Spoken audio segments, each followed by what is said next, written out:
சட்டம் மாறி வந்து மண்ணை முட்டும் காலில் சூழ்ந்து கைகள் தட்டும் வாழியவே தென்னவராட்சி திசைகள் எட்டும் நம்மவராற்றல் விண்ணை முட்டும் எட்டு திக்கும் முரசு கொட்டும் வாழியவே.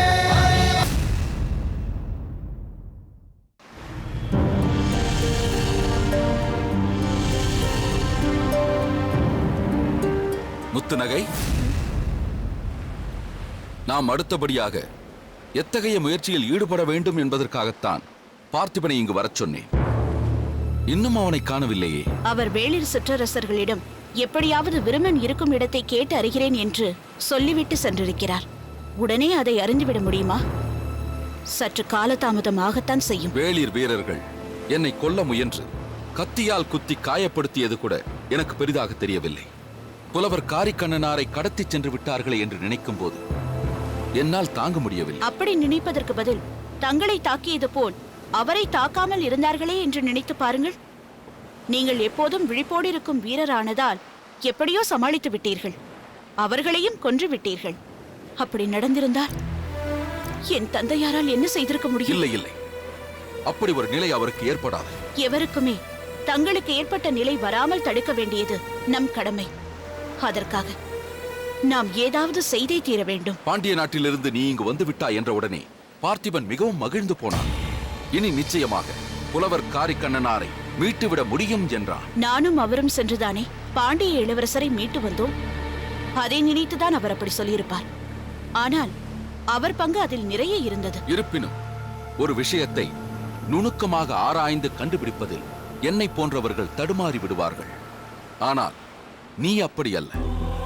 சேர நாட்டு கோட்டையின் வரைபடத்தை வைத்துக் கொண்டு அதில் எங்கே சுரங்கப்பாதை இருக்கும் என்று கண்டுபிடிக்க முயன்று சோர்ந்து போன நேரத்தில் எரியாத தீபங்களின் வரிசையில் எங்கு எரியும் தீபங்கள் இருக்கிறதோ அதுதான் சுரங்கப்பாதை என்று நீ எளிதாக கண்டுபிடித்து விட்டாயாமே.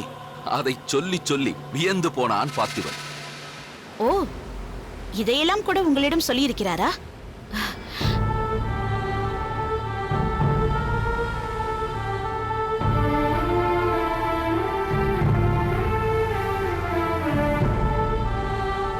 என்ன பார்த்திபா, உன் முகத்தில் சோர்வு தெரிகிறதே.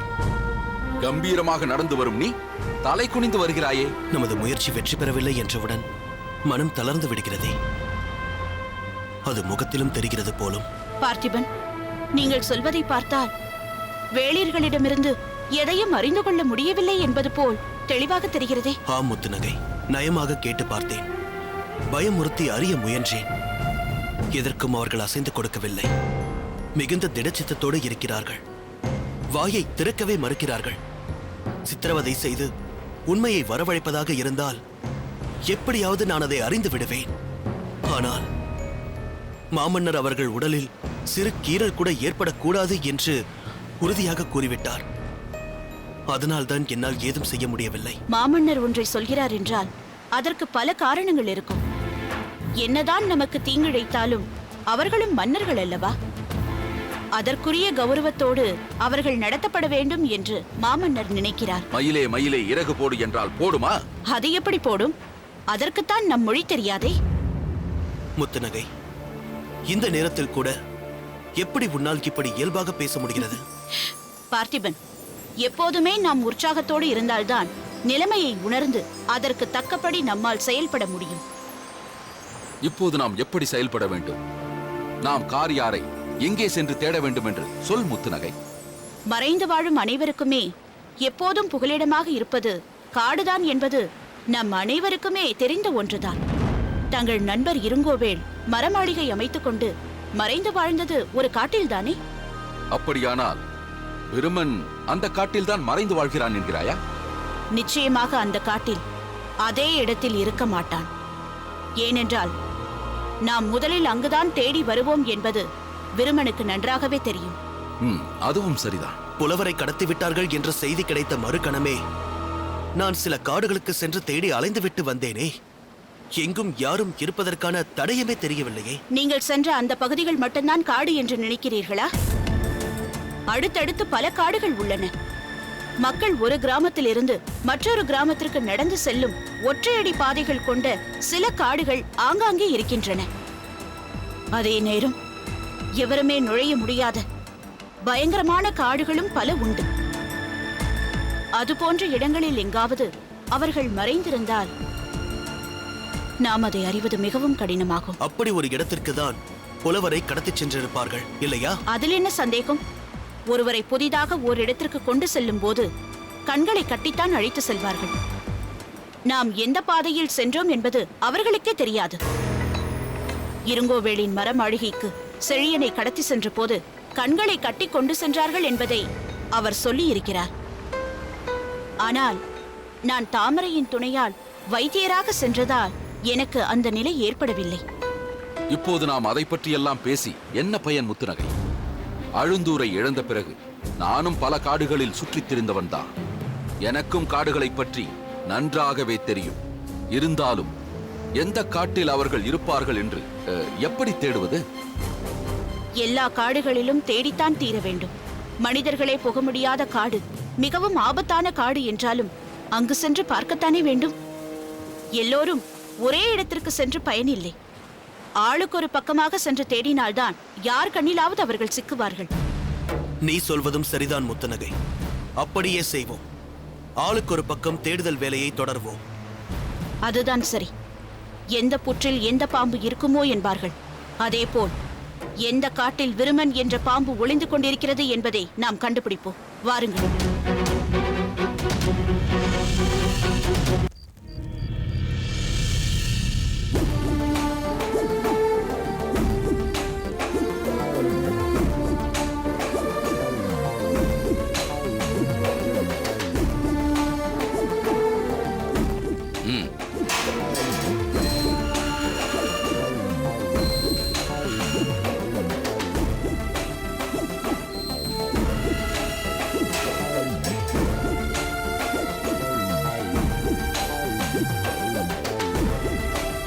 தென்னவன், சேர மாமன்னருக்கு வணக்கம். இளவரசருக்கு வணக்கம். தங்களுக்கு வணக்கம். இப்பொழுது நாங்கள் மூவரும் ஒரு நல்ல செய்தியுடன் உன்னை சந்திக்க வந்திருக்கிறோம். அந்த நல்ல செய்தியை சேர மன்னரே உனக்கு சொல்லுவார். நாம் பாண்டிய மன்னர் உன்னை சிறையிலிருந்து விடுவிக்க அனுமதி தந்துவிட்டார். உன்னை இந்த கணமே சிறையிலிருந்து நாங்கள் விடுவிக்கிறோம். உங்கள் இருவருக்கும் நான் மிகவும் நன்றி கடன் பட்டிருக்கிறேன். நீங்கள் இருவரும் என்னிடம் சொன்ன சொல்லை காப்பாற்றி விட்டீர்கள்.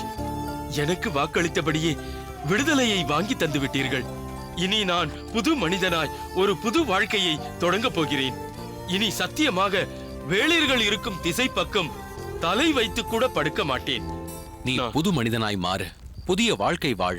ஆனால் நீ வேளிர்கள் இருக்கும் திசை பக்கம் கூட போக மாட்டேன் என்று சொல்லிவிடாதே. ஏனென்றால் இனிமேல் தான் நீ வேளிர்கள் பக்கம் போக வேண்டும். அதற்காகத்தான் பாண்டிய மன்னரிடம் கூறி உனக்கு விடுதலை வாங்கி கொடுத்தோம்.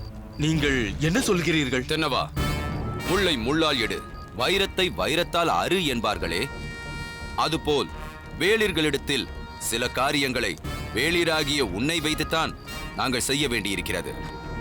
நீங்கள் இடும் பணி எதுவாக இருந்தாலும் அதை நிறைவேற்றுவதற்கு நான் தயாராக இருக்கிறேன் என்று நீ எங்களுக்கு வாக்களித்திருக்கிறாய். இப்பவும் சொல்கிறேன், நீங்கள் எனக்கு இடும் பணி எதுவாக இருந்தாலும் அதை நிறைவேற்றுவதற்கு நான் ஆயத்தமாக இருக்கிறேன். சோழ நாட்டில் புலவர் காரிக்கண்ணனார் கடத்தப்பட்டிருக்கிறார். அநேகமாக உங்கள் வேளிர் தலைவன் விருமன் தான் கடத்தி இருக்க வேண்டும். புலவர் காரிக்கண்ணனாரை உடனடியாக மீட்க வேண்டும். அதற்காகத்தான் உன் உதவி எங்களுக்கு தேவை. உங்களுக்கு உதவ அல்ல, கட்டளை இடுங்கள். அதை நிறைவேற்ற நான் தயாராக இருக்கிறேன். வேளிர்களுக்கு பின்புலமாய் இருந்து உதவுபவர்கள் வேளிர் சிற்றரசர்கள் ஆதிவர்மனும் கோச்செங்கண்ணாரும் என்ற எங்களிடத்தில் நீ சொன்ன ரகசியம் இங்கிருக்கும் முக்கியமான ஆட்களை தவிர வேறு யாருக்கும் தெரியாது. வேளிர் சிற்றரசர்கள் பற்றிய ரகசியத்தை செழியன் தானே புலனறிந்து கண்டுபிடித்ததாக மற்றவர்களிடத்தில் நாங்கள் தெரியப்படுத்தி விடுவோம். மேலும் உன்னால் தான் வேளிர் சிற்றரசர்கள் பற்றிய ரகசியம் வெளியே தெரிய வந்தது என்கிற விஷயம் எள்ளளவும் வேளிர்களுக்கு தெரியாத வண்ணம் நாங்கள் பார்த்துக் கொள்கிறோம். நீ இந்த பாண்டிய நாட்டு சிறையிலிருந்து இப்பொழுது யாருக்கும் தெரியாமல் தப்பித்து வேளிர் தலைவனிடம் போகப் போகிறாய். இதுதான் இப்பொழுது நீ நடத்த இருக்கும் நாடகம். ஆனால் இப்போது விருமன் எங்கிருக்கிறான் என்று எனக்கு தெரியாதே. தென்னவா, அந்த கவலை உனக்கு வேண்டாம். பாண்டிய நாட்டு சிறைச்சாலையிலிருந்து தென்னவன் தப்பிவிட்டான் என்ற செய்தி வேளிர்களுக்கு எட்டினால் போதுமே. அதன் பின் நீ விருமனை தேடி போக வேண்டிய அவசியமில்லை. அவனுடைய ஆட்கள் உன்னை தேடி வந்து விடுவார்கள். விருமன் எந்த காட்டுப் பகுதியில் ஒளிந்திருக்கிறான் என்பதை நாங்கள் கண்டுபிடித்து விட்டோம். அந்த வழிகளை நான் உனக்கு சொல்கிறேன். நீ அந்த காட்டுக்குள் போனால் போதும், அவர்களே உன்னை தேடிக்கொண்டு வந்து விடுவார்கள். சோழ நாட்டில் நீ யாரையெல்லாம் சென்று சந்திக்க வேண்டும், என்னவெல்லாம் செய்ய வேண்டும் என்ற விஷயத்தை தளபதி செழியன் உனக்கு கூறுவார். அவருடைய ஆலோசனைப்படி நீ நடந்து கொள். தென்னவா, வேளிர் குடியிலிருந்து நீ ஒருவன் மட்டும் தப்பி நல்ல வாழ்க்கை வாழ ஆரம்பித்து விட்டால் போதாது. உன்னைப் போல் எத்தனையோ அப்பாவி வேளிர்கள் அந்த விருமனின் பேச்சை கேட்டுக்கொண்டு தங்கள் வாழ்க்கையை வீணடித்துக் கொண்டிருக்கிறார்கள். அவர்களையும் நீ காப்பாற்ற வேண்டாமா? மூவேந்தர்களிடமிருந்து வேளிர் குடியினராகிய உங்களை நாங்கள் காப்பாற்றுகிறோம் என்று அந்த தலைவர்கள் பொய்யான போராட்டத்தை நடத்தி கொண்டிருக்கிறார்கள்.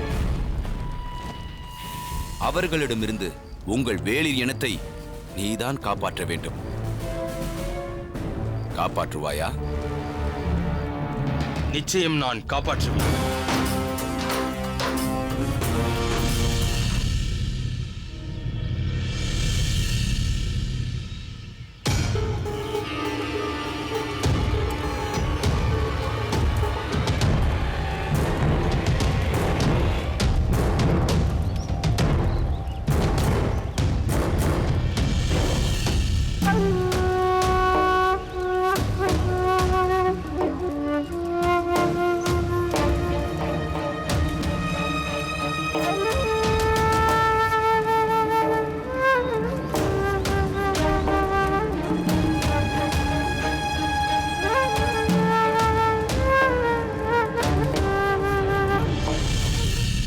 என்னப்பா நலன், உணவு எப்போது தயாராகும்? உன் கையால் உணவு உண்டு வெகு நாட்கள் ஆகிறது. என்று ஒரு பிடி பிடித்திட வேண்டியதுதான். நீங்கள் உணவை ஒரு பிடி பிடிப்பதற்கு முன்னால் பானையில் தண்ணீர் கொண்டு வாருங்கள். அனைத்து பானைகளும் காலியாக இருக்கின்றன. போய் தண்ணீர் எடுத்துக்கொண்டு வாருங்கள்.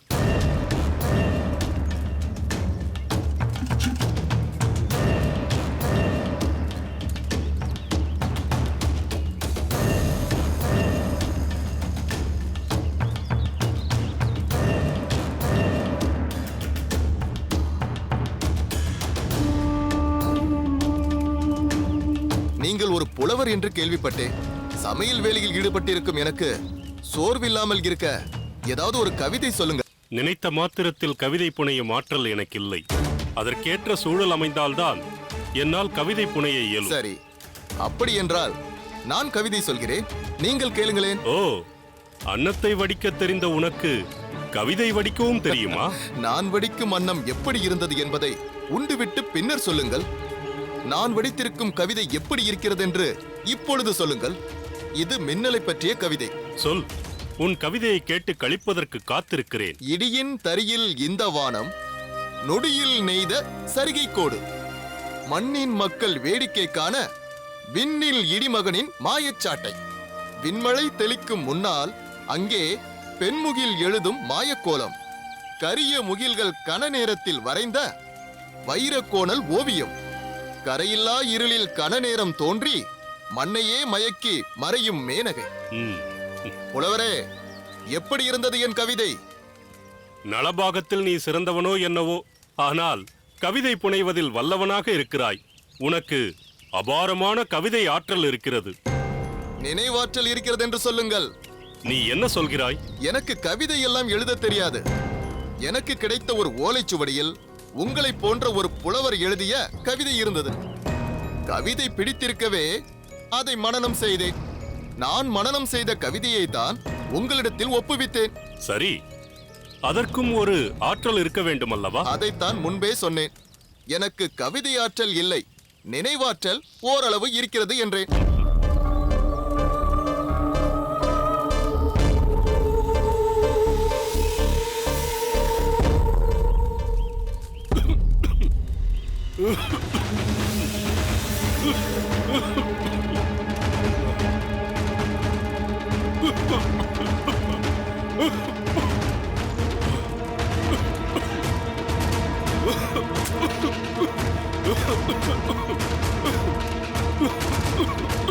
ஏனப்பா, நான் இருமுகிறேன். அதை பொருட்படுத்தாமல் இருக்கிறாயே. குடிப்பதற்கு கொஞ்சம் தண்ணீராவது கொடப்பா. தண்ணீர் எடுத்து வர சென்றவர்கள் தான் இன்னும் வரவில்லையே. ஏனப்பா, உன் அருகில் உள்ள சட்டியில் சிறிது தண்ணீர் இருந்தால் அதை கொஞ்சம் கொடேன். அது சமைப்பதற்காக வைத்திருக்கும் தண்ணீர். சற்று பொறுங்கள், அவர்கள் வந்து விடுவார்கள்.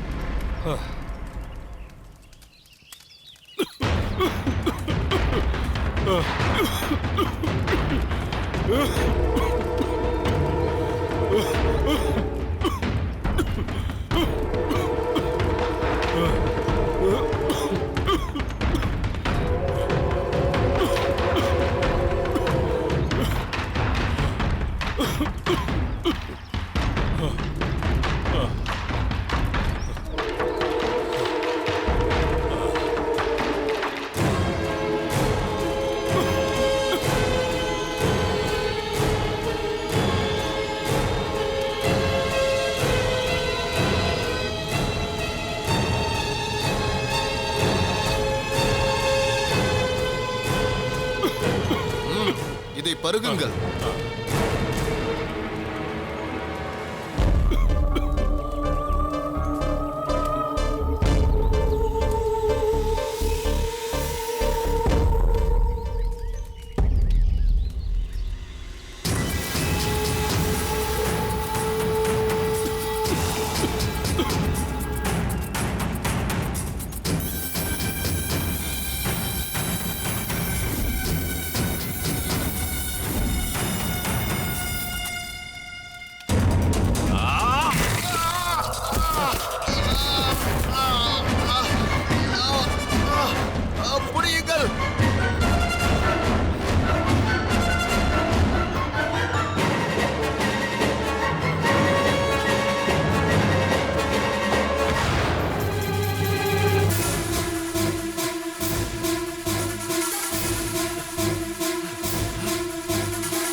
நளா,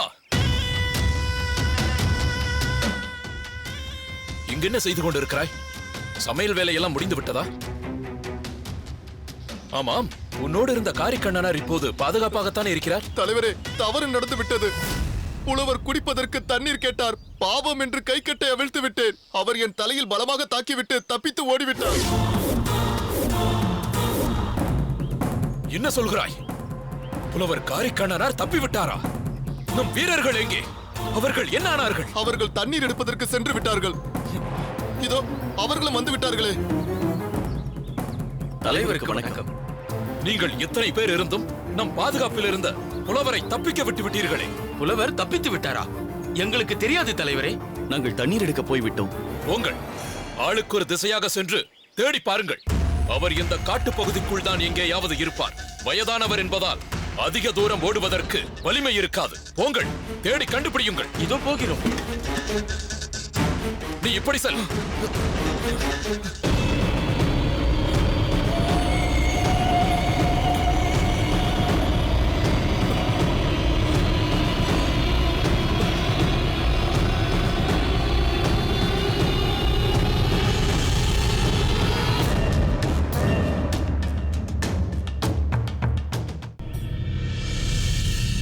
யாருக்காகவும் தயங்க வேண்டிய அவசியம் இந்த விருமனுக்கு இல்லை. கவனிங்க, தடுக்கும் பொழுது நகர்ந்து தடுங்க, சுழலுங்க, சுழலுங்க, சுழன்று எதிர் வீழ்த்துங்க. சரியா?